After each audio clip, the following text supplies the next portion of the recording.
ये लोग लगातार इस तरह का गंदा गंदा गालियां, मतलब अब लग रहा कि कुर्सी अब खिसक रही है, सत्ता में आने वाले नहीं है, ये आखिरी सत्र है तो कुछ भी कर लीजिए। कि माननीय विधायक जनक सिंह जी की ये हैसियत नहीं है कि बिहार के जो भविष्य है तेजस्वी जी पर कमेंट करें।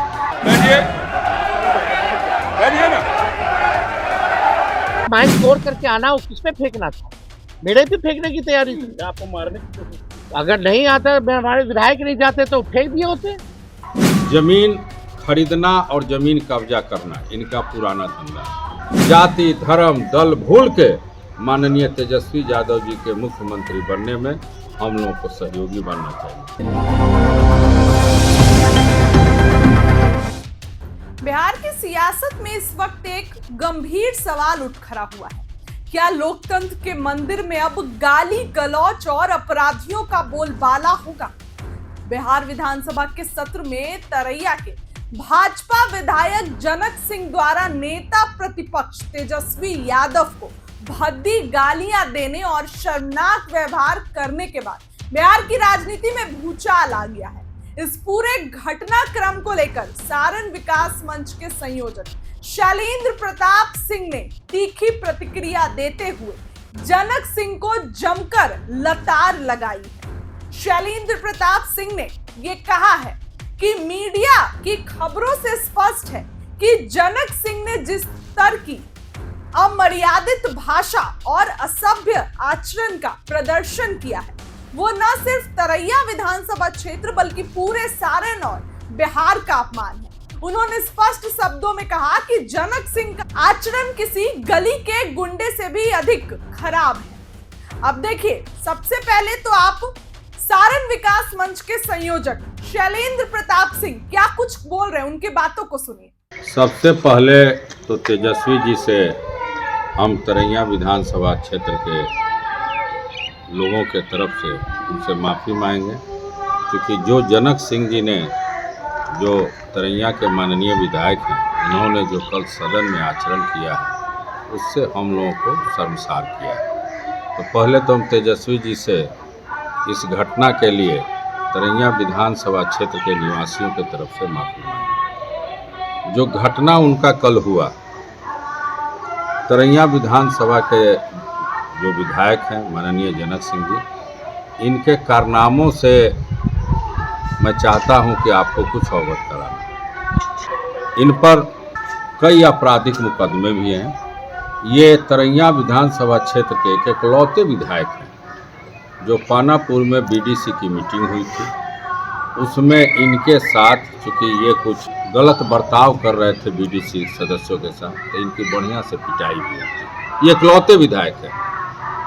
जमीन खरीदना और जमीन कब्जा करना इनका पुराना धंधा है।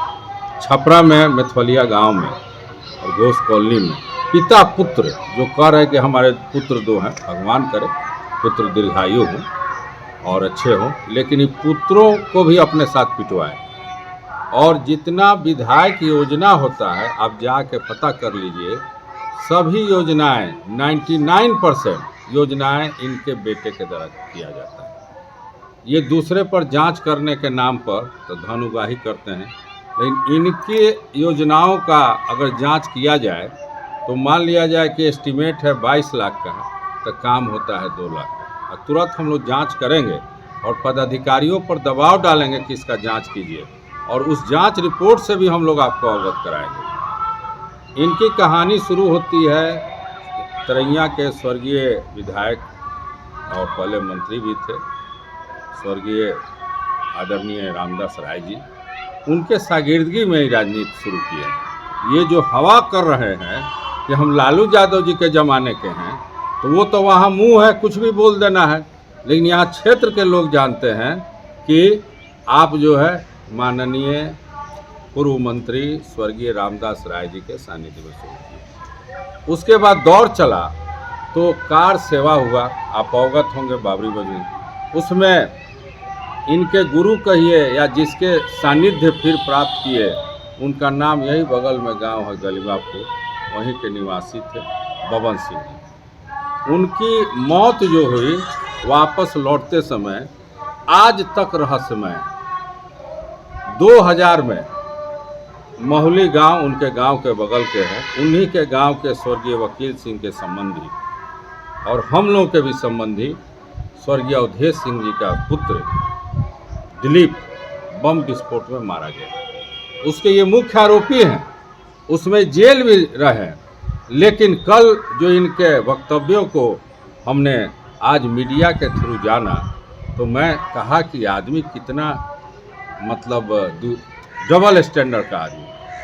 और मैं ये बात जरूर कहूँगा, आप भी सहमत होंगे कि माननीय विधायक जनक सिंह जी की ये हैसियत नहीं है कि बिहार के जो भविष्य है तेजस्वी जी पर कमेंट करें। छपरा शुक्रगुजार है उनके पिता आदरणीय लालू प्रसाद यादव जी का, जिसने इस छपरा में 2-2 फैक्ट्री दिया। आज दरियापुर, आप चलिए मरहौरा। ये अलग बात है कि लालू जी का नाम ये लोग नहीं देता है, लेकिन यहाँ की जनता जानती है कि अगर लालू जी नहीं होते तो ये दोनों फैक्ट्री नहीं होती। जाति धर्म दल भूल के माननीय तेजस्वी यादव जी के मुख्यमंत्री बनने में हम लोगों को सहयोगी बनना चाहिए। और ये भी है, सर्वे से तय है कि आने वाले दिन में चुनाव में, चूँकि कम उम्र है, युवा हैं, इनके पास विजन है, रोड मैप है, तो सारे विपक्षी जो है हताशा की तरफ बढ़ रहे हैं। आप कहीं देखे हैं कि 20 दिन 25 दिन पर देश का प्रधानमंत्री का दौरा होता है, योजनाओं की बरसात होती है, जैसे लगा कि सारा योजना चुनाव के पहले दे देंगे। जो तेजस्वी जी अपने विजन में इंक्लूड किए हैं वो ये चाहते हैं पूरा करें, लेकिन वो पूरा नहीं हो सकता है। वो छूने का कोशिश कर रहे हैं लेकिन नीचे तक ही रह जाते हैं। जैसे बिजली फ्री, आप देखिए माई बहन योजना के तहत सारी योजनाओं को आप खुद देख सकते हैं।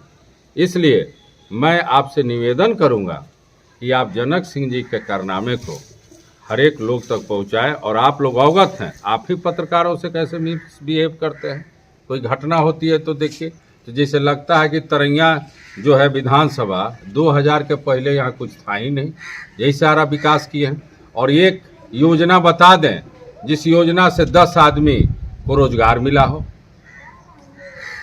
सदन की इस लड़ाई का असर क्षेत्र में कितना पड़ेगा? क्षेत्र के लोग तो जैसे ही ये घटना लोगों के बीच आई है, हमसे करीब 20 जगह लोगों ने रोक के फोन के माध्यम से मिल के ये कहा कि भाई बबुओ, बुजुर्ग लोग भी, हमने के बड़ा दुख बा कि जनक सिंह जी ऐसा बयान बाबू तेजस्वी जी के दिले बने। ये यहाँ व्यथा है, चूँकि हम लोग जो धरती है, हर एक धरती पर बिरले ही नेता पैदा होते हैं, तो हम लोग बहुत भाग्यशाली हैं कि हम लोग क्या लालू प्रसाद यादव जी को हमारे बड़ बुजुर्ग गार्जियनों ने आशीर्वाद दिया, हम लोग उनके सानिध्य में रहे। या छपरा जिला का पूरे विश्व में नाम है।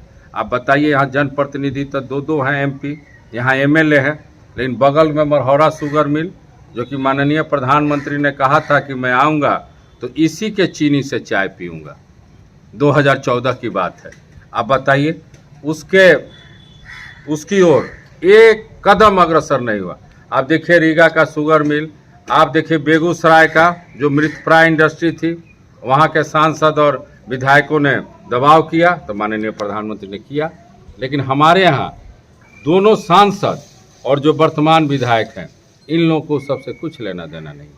आप बताइए, मरहौरा का इंजन जा रहा है विदेश में, आप देखिएगा, अगर वैशाली ट्रेन से आलोचना उस पर गोंडा लिखा रहता है। ठीक है, लालू यादव जी के नाम से आपको एलर्जी है, तो यार मरहौरा तो लिखते उस पर। और एक चीज़ और बता दें, लालू यादव जी ने हजारों लोग को रोजगार दिया रेलवे में, ये बात सत्य है। गरीब गुरुए जिसके घर में भोजन नहीं था उसको उन्होंने रोजगार दिया। लेकिन अब मरहौरा जो फैक्ट्री है रेलवे का, वहाँ जाके सर्वे कीजिएगा, एक आदमी उस कैंपस के भीतर काम करने वाला स्थानीय नहीं है।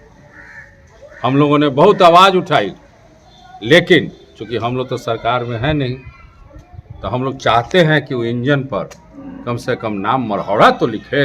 हमारे यहाँ बन रहा है तो हमारे जगह का नाम कम से ठीक है, लालू यादव जी के नाम से तुमको एलर्जी है तो मरहौड़ा लिखवाओ न। लेकिन यहाँ के एमपी जो कि एनडीए के कद्दावर नेता हैं, वो लोग चाहे तो इस रेजोल्यूशन को ला सकता है, लेकिन उन लोगों को अपने क्षेत्र की अस्मिता से कोई मतलब नहीं है।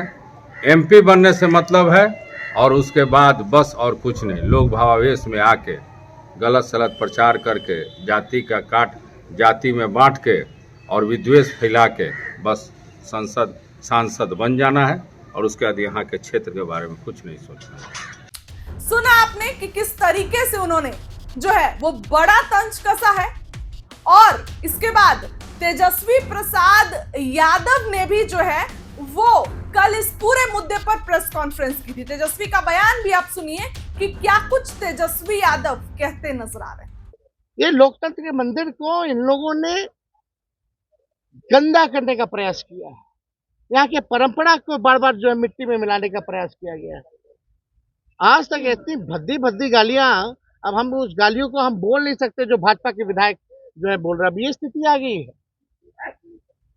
उम्र तो देख लीजिए, हमने कई बार भी बोला, फिर भी आज सुबह इतने हमसे बुजुर्ग लोग हैं सदन में, उम्र में सब लोग बड़े हैं, फिर भी किसी में हिम्मत नहीं हुई माफी मांगने की। लेकिन हमने अपने 5 साल के कार्यकाल में अगर किसी को बुरा लगा होगा तो उसके लिए हमने माफी मांगी, और किसी ने माफी नहीं मांगी। बल्कि आज तक रिकॉर्ड में है कि अब तक हमने असंसदीय भाषा, गाली गलौज, हाथापाई का प्रयास कभी भी नहीं किया है। और ये लोग लगातार इस तरह का गंदा गंदा गालियां, मतलब अब लग रहा कि कुर्सी अब खिसक रही है, सत्ता में आने वाले नहीं है, ये आखिरी सत्र है तो कुछ भी कर लीजिए। अब आप सोच लीजिए, सत्ता में बैठे लोग, और आज तो अद्भुत हो गया, वही सम्राट चौधरी ने कह दिया कि भाई पेपर लीक आज तक नहीं हुआ। वो भी बोल ही दिया। अभी अब बताओ, यानी कोई घोटाला करेगा नहीं, हम घोटाला भी नहीं हुआ तो कभी भ्रष्टाचारी पकड़ा जाएगा, पेपर लीक का गुनाहगार पकड़ा जाएगा जब सरकारी मान रही है कि पेपर लीक नहीं हुआ। जानलेवा हमला करने की कोशिश की आपके ऊपर। एकदम माइक तोड़ करके आना, वो किस पे फेंकना था? मेरे भी फेंकने की तैयारी थी। आपको मारने की कोशिश की? अगर नहीं आता, हमारे विधायक नहीं जाते तो फेंक दिए होते। सुना आपने कि तेजस्वी प्रसाद यादव ने भी इस मुद्दे पर कल ही हमला बोला और इस मुद्दे पर क्लियर कर दिया। तो सवाल ऐसे में उठता है कि क्या सच में अब भाजपा के गुंडे लोकतंत्र के मंदिर में भी इस तरीके का काम करेंगे? आपको क्या लगता है? अपनी प्रतिक्रिया कमेंट सेक्शन में बताएं। बहुत बहुत धन्यवाद।